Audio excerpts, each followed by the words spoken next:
It's a long story, but one you've never heard before. This story is about a place that dwells on the mountain, a place where bad things happen. And you may think you know about the bad things. You may decide you have it all figured out, but you don't, because the truth is worse than monsters or men. At first, I was upset when they told me we were moving to some little town out in the Ozarks.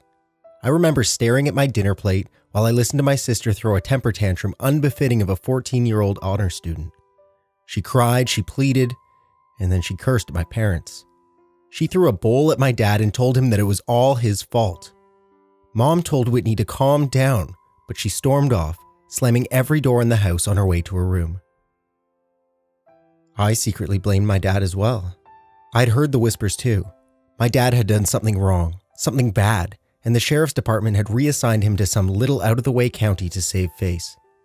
My parents didn't want me to know that, but I did. I was 9, so it didn't take me too long to warm up to the idea of a change. It was like an adventure. New house, new school, new friends. Whitney, of course, felt the opposite. Moving to a new school at her age is hard. Moving away from her new boyfriend, however, was even harder.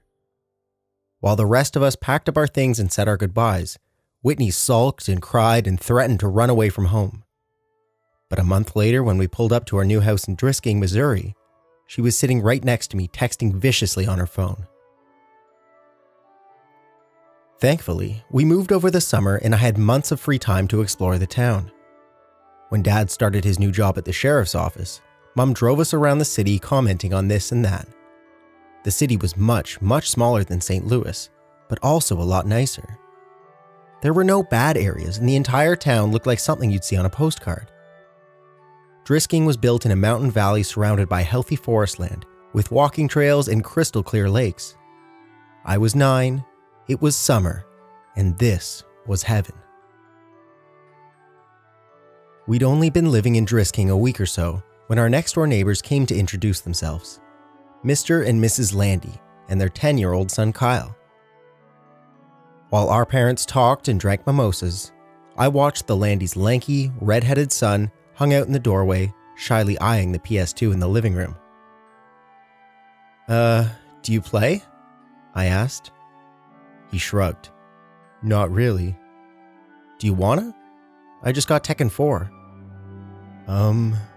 Kyle glanced at his mom, who had just been handed her third mimosa. "Yeah, sure." And that afternoon, with the ease and simplicity of our age, Kyle and I became best friends. We spent the cool summer mornings outside exploring the Ozarks and the hot afternoons in my living room playing the PS2. He introduced me to the only other kid in the neighborhood our age, a skinny, quiet girl named Kimber DeStaro. She was shy but friendly and always up for anything. Kimber kept up with us so well that she quickly became the third wheel on our tricycle. With my dad at work all the time, my mom consumed with her new friendships, and my sister locked in her room all day, the summer was ours to take, and take it we did. Kyle and Kimber showed me where all the best hiking trails were, which lakes were the best and most accessible by bike, and where the best stores were in town. By the time the first day of school rolled around in September, I knew I was home. On the last Saturday before school started, Kyle and Kimber told me they were going to take me somewhere special, somewhere we hadn't been yet. The Triple Tree. "What's a Triple Tree?" I asked. "It's a totally awesome, totally huge treehouse in the woods," Kyle said excitedly. "Pfft, whatever, Kyle. Come on, you guys. If there was a frickin' treehouse, you would have showed it to me already." "Nuh-uh, we wouldn't have," Kyle shook his head. "There's a ceremony for first-timers and everything." Kimber nodded eagerly in agreement, her dark orange curls bouncing off her tiny shoulders. "Yep, it's true, Sam. If you enter the treehouse without the proper ceremony, you'll disappear and then you'll die." My face fell. Now I knew they were making fun of me. "That's a lie. You guys are lying to me." "No, we're not," Kimber insisted. "Yeah, we'll show you. We just have to get a knife for the ceremony and we'll go." "What? Why do you need a knife?" "Is it a blood ceremony?" I whispered. "No way," Kimber promised. You just say some words and carve your name into the triple tree. Yeah, it takes like 1 minute, Kyle agreed. And it's a really cool treehouse? I asked. Oh yeah, Kyle promised. Okay, I guess I'll do it then. Kyle insisted on using the same knife he used during his own ceremony, but we paid a price to get it. Mrs. Landy just happened to be home with her youngest son, Parker, and despite Kyle's many objections, his mother insisted that he take his 6-year-old brother with him. Mom, we're going to the treehouse. It's only for older kids. Parker can't go. I don't care if you're going to see an Exorcist movie marathon. You're taking your brother with you. I need a break, Kyle. Can't you understand that? And I'm sure your friends won't mind. She flashed Kimber and me a challenging look. Right? No, not at all, Kimber said, and I nodded in agreement. Kyle made a loud, dramatic sigh and called his brother. Parker, put your shoes on. We're leaving now. I'd met the youngest Landy several times before and found that he was unlike his older brother in looks and in disposition. Where Kyle was a wild, excitable fireball with hair to match, I found Parker to be an anxious, fidgety boy with small eyes and dark brown hair. We got on our bikes and made our way to a lesser-known hiking trail a few miles away. I'd asked before where the trail led when we'd ridden across it several weeks before, and Kyle had given me the underwhelming answer of, nowhere interesting. We pulled up to the trail and leaned our bikes against the wooden signpost which read, West Rim Prescott Ore Trail. Why are so many trails around here named Prescott? I asked. Is this Prescott Mountain or something? Kimber laughed. No, dummy, it's because of the Prescotts. You know, the family that lives in the mansion up on Fairmont? Mr. Prescott and his son Jimmy own like half the businesses in town. More than half. Kyle agreed. Which ones? Does he own the GameStop? The only store in Drisking I really cared about. I don't know about that one. Kyle wound a lock around the 4 bikes and clicked the bar into place, then spun the numbers on the dial. But like the hardware store, the pharmacy, Glitton's on 2nd, and the newspaper. Did they start this town? I asked. Nah, mining started the town. I think they... I want to go home. Parker had been so quiet, I'd completely forgotten he was there. You can't go home, Kyle rolled his eyes. Mom said I had to bring you. Now come on, it's only like a 2-mile walk. I want to take my bike, Parker answered. Too bad, we're going off trail. I don't want to go, I'll stay with the bikes. Don't be such a wussy. I'm not. Kyle, be nice, Kimber hissed. He's only 5. I'm 6, Parker objected. I'm sorry, 6. You're 6. Kimber smiled at him. All right, fine, he can hold your hand if he wants, but he's coming. Kyle turned and started up the trail. Parker's face fell into an undignified frown, but when the charming Kimber stuck out her hand and wiggled her fingers at him, he took it. Kyle was right, it wasn't a long walk, only half a mile down the trail and then another half a mile hike on the well-tread path up the mountain. It was a steep climb though, and by the time we got to the treehouse, I was winded. What do you think? Kyle asked excitedly. I studied the tree as I caught my breath. It's pretty awesome, I smiled. And it was. They hadn't lied, the treehouse was the biggest I'd ever seen. It had multiple rooms and there were actually curtains in the windows. A sign above the door said Ambercott Fort, and a rope ladder hung below the threshold, missing several planks. I'm going up first, yelled Parker, but Kimber caught his arm. You have to do the ceremony first or you'll disappear, she reminded him. That'd be fine with me, Kyle grumbled. I was eager to get into the fort myself. Give me the knife. I held out my hand. Kyle smiled and dug the switchblade out of his pocket. There's some space in the back to carve your name. I opened up the knife and walked around the tree looking for an empty spot.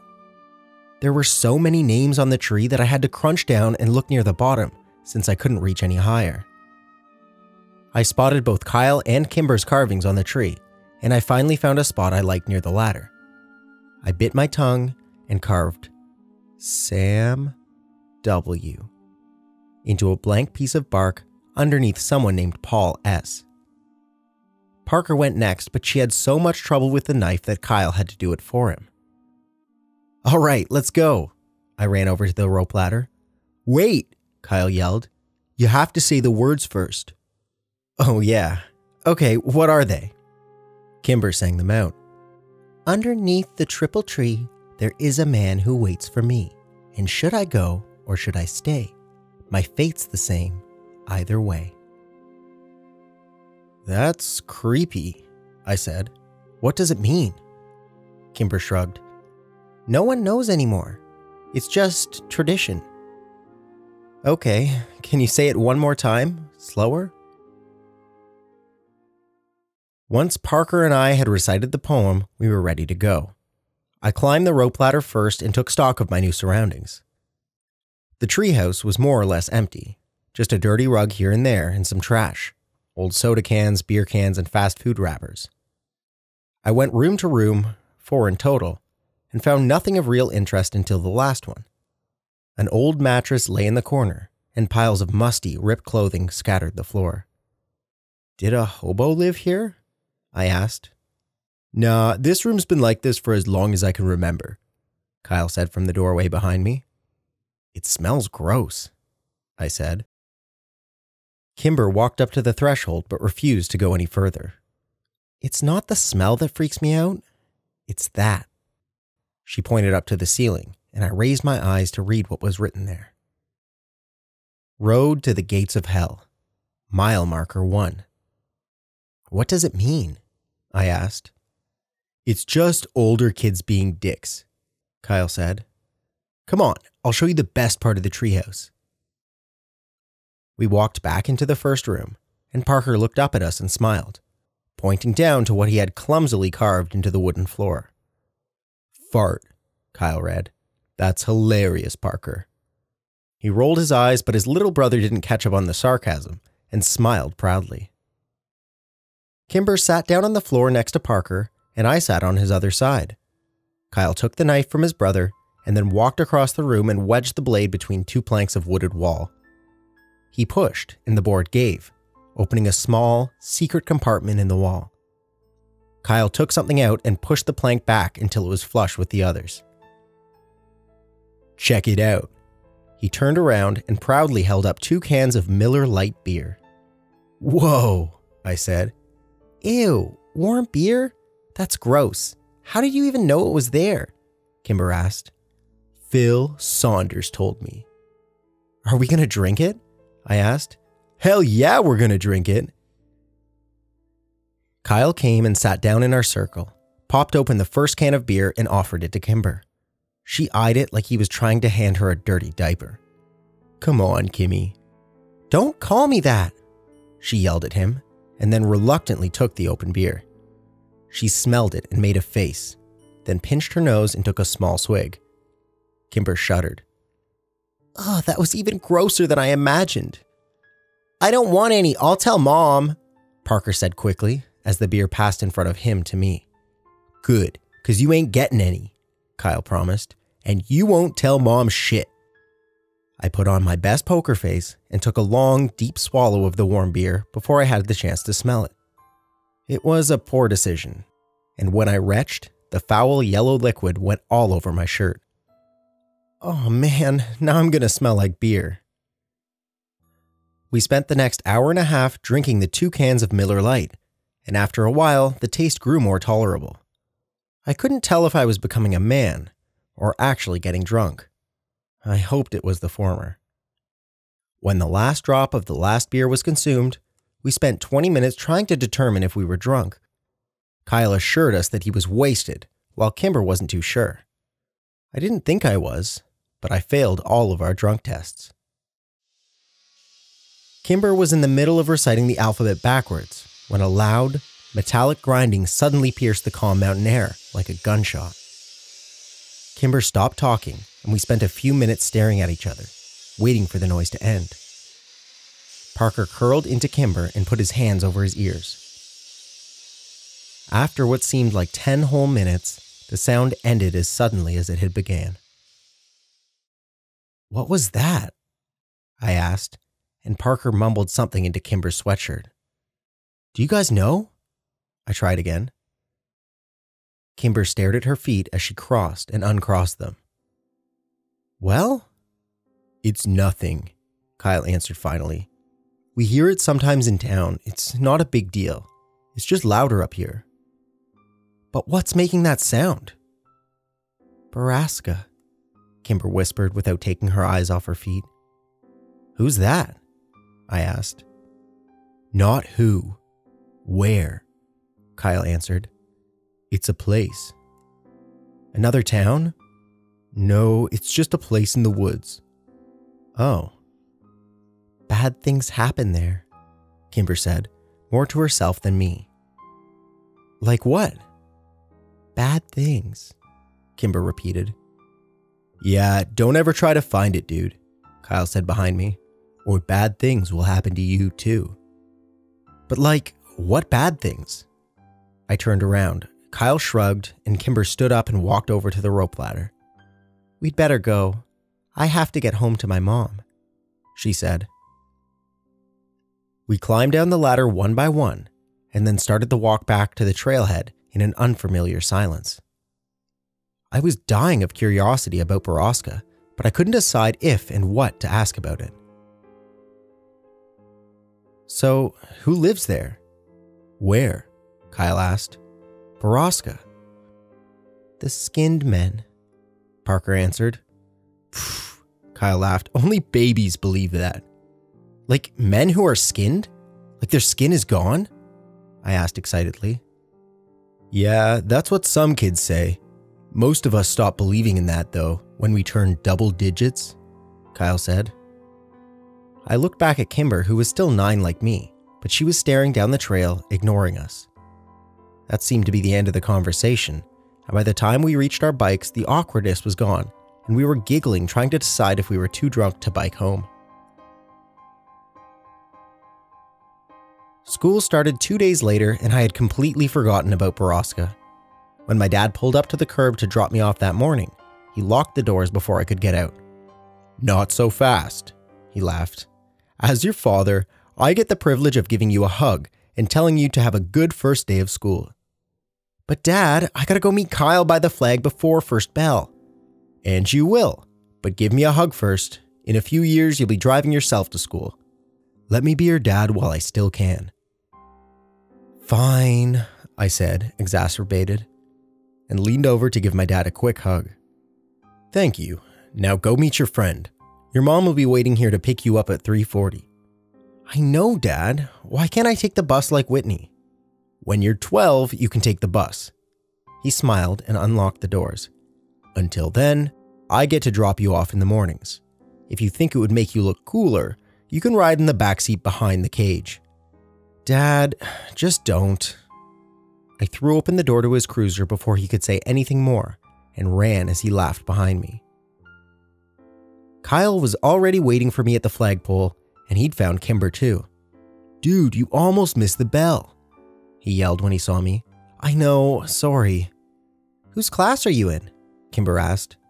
She was wearing a red sweater and leggings with frogs on them. Her curly orange hair was brushed into ringlets, and her lips were pink and shiny. She'd never looked prettier, and I was surprised to realize I'd never really seen Kimber as a girl. Ah, Mr. Diamonds. Me too, she said cheerfully. Lucky, Kyle scoffed. I'm in Miss Verdi's, only 2 4th-grade teachers, and I get the crappy one. Kimber grimaced. Yeah, my mom had her when she was a kid. What's wrong with her? What did she say? Just that she's strict and gives out homework on the weekends. On the weekends? Fuck. Excuse me, Mr. Landy. I immediately recognized the tall man that had suddenly appeared behind the white-faced Kyle. Sorry, sir. I meant dang. Kimber giggled. I'm sure you did. He nodded. Hi, Sheriff Cleary. Even though I'd only met him a few times, I liked my dad's boss, and he liked me. Well, hello, Sammy. Are you excited for your first day? Sheriff Cleary crossed his arms in front of him and widened his stance imposingly, but gave me a wide smile. Yes, sir, I said, and then added lamely, What are you doing here? I'm giving a presentation to the 5th and 6th graders about safety when walking to and from school." "Yeah, he gives it every year," Kyle muttered. "Cool," I smiled. Sheriff Cleary nodded at me and then turned and walked away. I looked around confused. "Where's Kimber?" "She took off. She's annoyingly on time to everything." And, as if to illustrate his point, the bell rang. We both ran up the stairs and inside. I walked into class and saw that Kimber had saved me a spot next to her at the back. Mr. Diamond, a short, round man of 40 or so, nodded at me when I came in. "Mr. Walker, I presume?" Yeah, that's me," I mumbled as I rushed past him to the desk next to Kimber. "Welcome to Drisking Elementary. And for the rest of you, welcome back. Go Grizzlies." The class echoed a reluctant and subdued, "Go Grizzlies." Kimber introduced me to the other kids in the class throughout the morning. Most of them were nice, if sort of underwhelmed by me. They said their hellos and asked where I was from, and the conversations usually ended with an unimpressed, "Okay." A group of girls who sat near the front snuck looks at us all morning and snickered. I asked Kimber who they were, and she just shrugged. During our second break, they came up and talked to me. "Are you friends with Kimber DeStaro?" a tall, dark-haired girl asked me. "Yeah," I answered and looked over at Kimber. She was watching me with worried eyes. "Are you related to her?" "No." "I didn't think so because you don't have orange hair." I didn't know what to say to that. "You don't have to be friends with her, you know," said the second girl with the oddly round face. "I want to be friends with her." A third girl behind the other two snorted. She had pretty auburn hair and a rude, upturned nose. "Well, if you do, you're going to be in the ugly kid group," the first girl warned. "And once you're in that group, you can't leave it. Ever." "Better than the bitch group," I said. Rude nose and round face gasped, but dark hair smiled. "We'll see," she said, and the three returned to their corner of the room. I sat back down next to Kimber feeling like a badass. It was the first time I'd ever used a swear word in front of anybody other than Kyle. "What did they say to you?" Kimber asked nervously. "They said you're too pretty to be near them and that you'd make them look gross, so we have to stay away from them." "Liar," Kimber answered, but I could tell she was smiling. We met Kyle in the cafeteria at lunch, and he had nothing but bad things to say about his morning.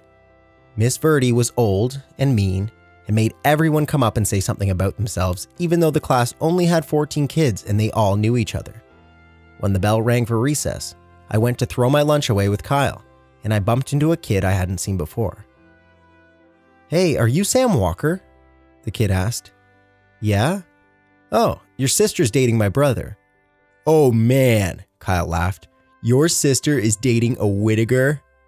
"Shut up, Kyle," the kid grumbled. "She's gonna be Whitney Whittaker." As funny as it was, I couldn't help but be a little surprised. Not that I'd been paying attention, but I'd only seen Whitney out of her room once over the summer. Where did she meet him?" I asked the Whittaker kid. "I don't know, probably at his job." "His job where?" "He works at Drisking Water." It didn't make any sense to me, but I shrugged it off. I did remember my mom giving Whitney some menial tasks like getting the car washed and setting up some utilities to get her out of the house. Maybe she met him once and they started dating over text. Teenagers are weird. The rest of the school week followed much like the first. We were well into the first month when I heard someone mention the skinned men again. We were out on the playground and Kyle and I were trying to start a fire with 2 large wood chips. I'd just given myself a splinter when the distant sounds of metal grinding on metal flooded all over the playground, silencing every one of us. Borrasca. "Yep," said Phil Saunders. "The skinned men kill again." "Hey, Kyle said only babies believed in skin men." I threw an accusatory look at Kyle. "They do. Phil's just stupid."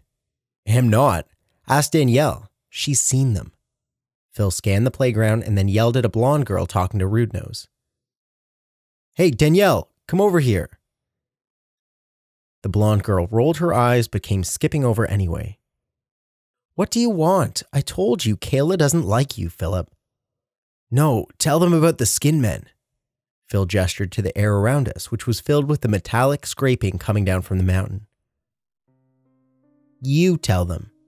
No, you saw them, so you tell them. I didn't see them. Paige saw them.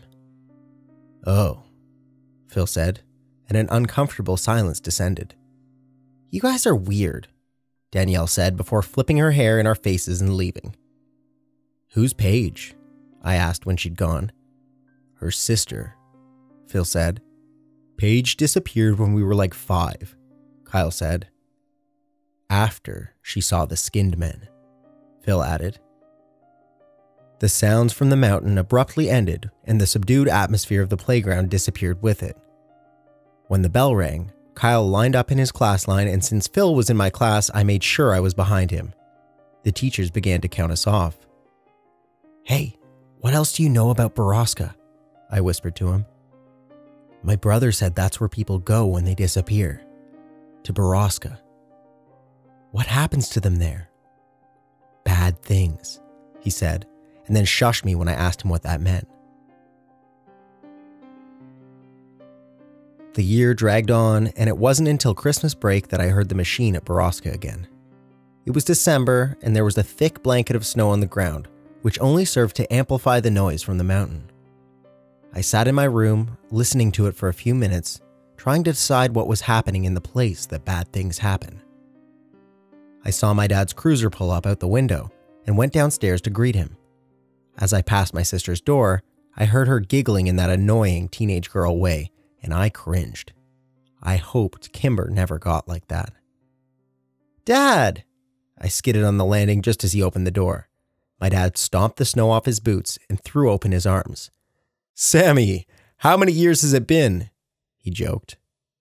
It was true. I hadn't seen much of my dad lately since he was working so much. Doing what? I don't know, since this was the quietest, lamest town ever. Mom thought the sheriff was grooming Dad for his job, since Cleary was so old, and Dad never really agreed or disagreed with her. He'd only been at the department 7 months after all, and he doubted people in the county would vote for him. Hey Dad, do you hear that? That machine-sounding noise? Yep, I hear it in town every now and then. Do you know what it is? I asked the sheriff about it, and he told me that the noise comes from private property up in the Ozarks. Is the property called Borrasca? I asked quickly. I have no idea. Borrasca, where did you hear that? I shrugged. Kids at my school. Well, it's nothing to worry about, Sammy. Probably just some logging equipment.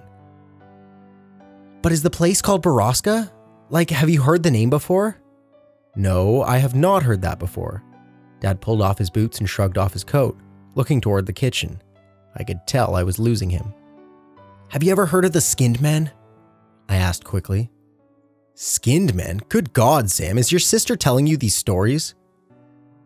No. But he wasn't listening to me anymore. Whitney! No, Dad, Whitney doesn't even talk to me, I repeated. I heard a door creak open upstairs, and Whitney peered over the railing, phone in hand, and an annoyed look on her face. Are you trying to scare your brother? Dad demanded. Dad, no, I said again. Whitney shot me a betrayed look. Ugh, seriously? As if I'd waste my time. You aren't telling him stories about skinned men? No, Dad, I told you, I heard it at school, I said. Whitney gestured to me as if to say, see? All right, well, you kids need to start getting along. You're family, for Christ's sakes. Whitney rolled her eyes, and when Dad walked into the kitchen, she stuck her tongue out at me. Real mature, Whitney, I yelled up at her, but she was already gone. I'll tell Dad about your boyfriend. Christmas came and went with surprising smoothness at our house. Whitney and I got everything we'd had on our lists, which was a first for us. The town may be smaller, but Dad's paychecks were clearly better. I wore my new Rams parka on the first day back to school after Christmas break. Kyle fawned over it, and Kimber showed off the blue pearl necklace her mom had gotten her for Christmas. Kyle and I feigned interest, but did it poorly. Kimber knew, but just seemed happy that we cared enough to fake it. As we said goodbye to Kyle for the morning, Kimber was suddenly slammed from the side. Kyle caught her before she fell, and I spun around angrily to see dark-haired girl, whose name I had learned was Phoebe Dranger, laughing and walking away from us with round-faced girl. "You're bad people who make poor life choices," Kyle yelled at them. "When I'm your boss someday, I'll make you clean bathrooms." "Yeah, and if Kyle's your boss, you know you messed up," I added. Kyle and I high-fived and turned to Kimber, but she wasn't sharing in our victory. She was trying to hide the tears on her face. "Don't sweat those girls, Kimber. Nobody likes them. People are just nice to them because they're related to the Prescotts." Kyle tried to give her an awkward pat on the back, but Kimber turned away from him and ran in the opposite direction. "I hate those girls. Like, I really hate them," I said. "I know, they're bitches," Kyle answered, mouthing the last word as he looked over his shoulder for any lurking adults. "Well, I'd better get to class and make sure they don't try to talk to her again. There's an assembly this morning. No class until after lunch." "Seriously? That's awesome. Do we have to sit by class?" "Not usually, but we'd better get there quick so we can get seats in the back," Kyle said as we started walking. "What's the assembly for?" I asked. "It's either DARE or the History Society presentation." "What's DARE?" "You know, DARE. As in, don't you dare do drugs or you're grounded until you're dead." "Oh, I hope it's the history thing then." We found Kimber already in the auditorium. She had collected herself and saved us both seats at the back of the room. She waved us over as the puffy, stern Miss Verdi walked onto the stage. "Hello, 4th grade students. This morning we have a special presentation for you from the Historic Preservation Society of Drisking. If you have any questions during the course of the lecture, please raise your hand." "Like that'll happen," Kyle laughed. "Now I'd like to introduce you to Mr. Wyatt Dowding, Miss Catherine Scanlon, and of course, Mr. James Prescott." "What? Jimmy Prescott, not his dad? That's so weird," Kimber whispered. "Dude, Thomas Prescott has done this presentation every year for like 20 years, Kyle said. "It's definitely weird." "It's not weird," whispered Mike Sutton from behind us. He leaned forward. "Tom Prescott went crazy like a year ago. He didn't do the presentation last year when my sister was here either." "I don't like Jimmy Prescott," Kimber shook her head. "He gives me the heebie-jeebies. His dad is so much nicer. He's like a grandpa." The presentation was slow and boring. Mr. Dowding and Miss Scanlon talked about the first settlers here, the Cherokee and the Trail of Tears. They talked about Alexander Drisking's discovery of a mother lode of ore in the mountains and settling here with his family to mine and refine the iron. Then James Prescott took the stage from there to tell the story of his family's early journey to the town and their role in the revitalization of Drisking itself in the late 50s. The last part was the most interesting of it all, and I found Jimmy Prescott to be infallibly charismatic and entertaining. I was so busy laughing at his jokes and hanging on his every word that by the end of the presentation, I realized I'd actually learned quite a bit. So much so that I was interested enough to ask a question, which Kyle warned was committing social suicide. Mr. Prescott scanned the room and answered a few other questions before he finally got to me at the back. "Yes, you in the back?" Mr. Prescott, why did the mines close? Like, what happened?" I asked. Very good question, young man. What did you say your name was?" Sam Walker." I believe I met your father the other day at the sheriff's office. Welcome to Drisking. As for your questions, most of the mines were closed in 1951 after a long period of unprofitability. The mountain had simply ran out of iron ore. The mills and the refineries were abandoned and the town suffered for years. The miners and their families moved away, stores went out of business, schools closed, and Drisking became a ghost town. That would have been the end of it if it weren't for stubborn families like mine who refused to leave. We refused to give up on the town, and after many, many years of hard work, Drisking became the picturesque little haven in the Ozarks that it is today. I hope that answers your question. I sat back down and Kyle shook his head at me. Bro. The assembly suffered through another 15 minutes of awkward Q&A until Miss Verdi finally cut us loose. We were released into the cafeteria to wait for the lunch lines to open. Kyle, Kimber, and I sat in our usual corner. That was so boring, Kyle whined. When are they going to figure out that no one cares about Drisking's history? Seriously, I fell asleep like 3 times. Kimber nudged me. Sam seemed to care, she teased. I just want to know about the mines. Mines are creepy, that's all. Yeah, but all our mines were blown up. You can't go in them anymore, Kyle said.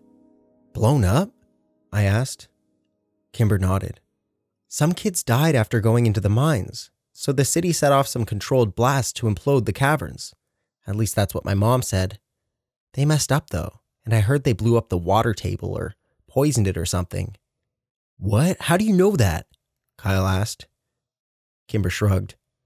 I heard my dad talking about it. Did they use C4 or something? I guess. So we all drink the water, so we all have C4 in our bodies, and we could explode at any minute, Kyle said excitedly. Do you think that's what happened to all the missing people? I asked him. Just sitting there one day and then boom. Yeah, dude, Kyle grabbed my shoulder, and that's where the skinned men come from.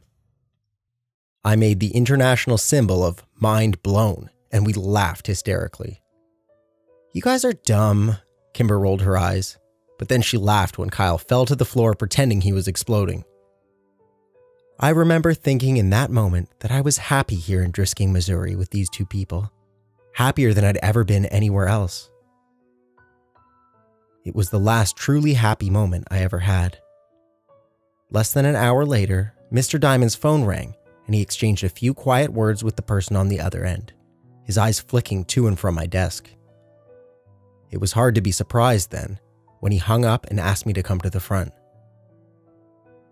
When I got there, he told me my mom was waiting for me in the office and I was going home for the day.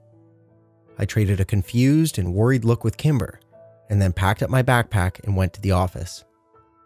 When I got there, my mom was crying. We drove home in strained silence. I was too afraid to ask what was wrong. My mom parked the car a block from our house, which was blocked in by several police cars. When an explanation didn't come, I broke the silence myself. Is it Dad? I asked quietly, holding back tears. No, honey, Dad is fine, she whispered. Then what happened? Whitney never made it to school this morning. Her voice broke over my sister's name. Oh, no, Mom, I think she ditched, I said quickly. I saw her leave this morning, and it was really early, like 6, and she was with her friends, Pete Whittaker and that kid Taylor. We know about all that, Sam, but they made it to school and Whitney wasn't with them. They said she wanted to stop by the Circle K near Drisking High, so they left her there, and no one has seen her since. Well, my brain struggled to come up with an explanation. Maybe she's ditching. No, honey. My mom put the car back in drive and drove up to our house, parking behind a police cruiser. The police, as well as your father, think that Whitney is with Jay.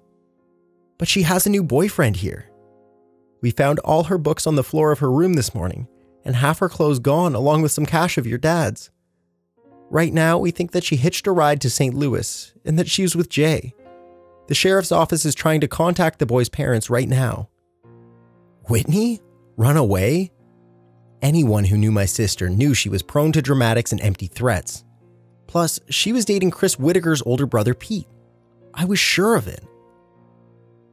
We walked up the steps into a house filled with stale coffee and quiet murmurs. I tried to remember if Whitney herself had ever actually confirmed she was dating Pete, but I drew a blank. When we walked into the kitchen, I saw my father sitting at the table, staring at phone records, head in hand. He looked up when I came into the room and gave me a weak smile. Hey, buddy. Dad, I have to tell you something. I felt a heavy hand on my shoulder and turned to look up at a solemn Sheriff Cleary. Everything and anything you might know, son, no matter how trivial you think it is. I nodded and sat down at the table with my dad as my mom handed the big man a cup of coffee. "Here you go, Sheriff," she said weakly. "Please, Mrs. Walker, call me Killian." My mother nodded and retreated back into the darkened corner to talk quietly with Sheriff Cleary's wife, Grace. "What do you know, Sam?" my dad asked as he rested his chin on his hands in a mock symbol of prayer, as though I may deliver him from his suffering. "Well, I heard Whitney had a boyfriend, that guy Pete Whittaker that she's been hanging out with, and I saw them and Taylor Dranger leave this morning before me." "What time did they leave?" asked the sheriff. "I don't know, like before 6. He nodded. "That matches the statements of Taylor Dranger and the Whittaker boy." My father's head sunk lower into his hands, and I knew I'd let him down. "But," I rushed, "I don't think she went back to St. Louis because she was dating Pete, and I don't think she wanted to be with her boyfriend back home anymore."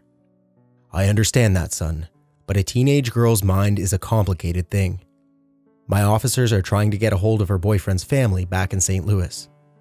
Cleary nodded to my father. "Now why don't you head up to your room and let us work, Samuel?" I looked up at him in surprise. "What? No, I want to stay down here. I can help." "No, son, there's nothing more you can do here. You've been a good brother. Now let us handle this." "But I can help." "You already have." "Dad."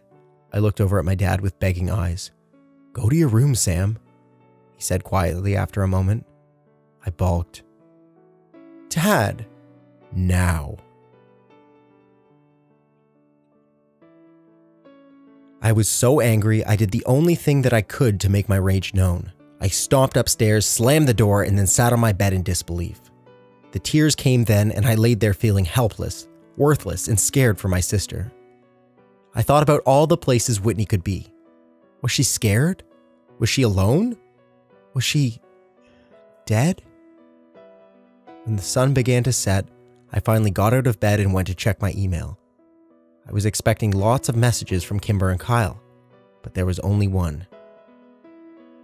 Did she go to the treehouse?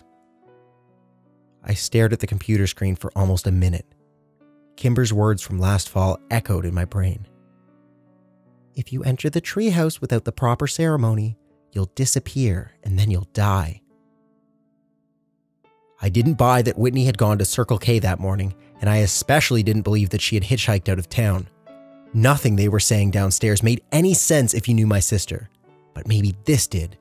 Maybe she and her boyfriend went to the treehouse to make out or something, and maybe he'd left her there.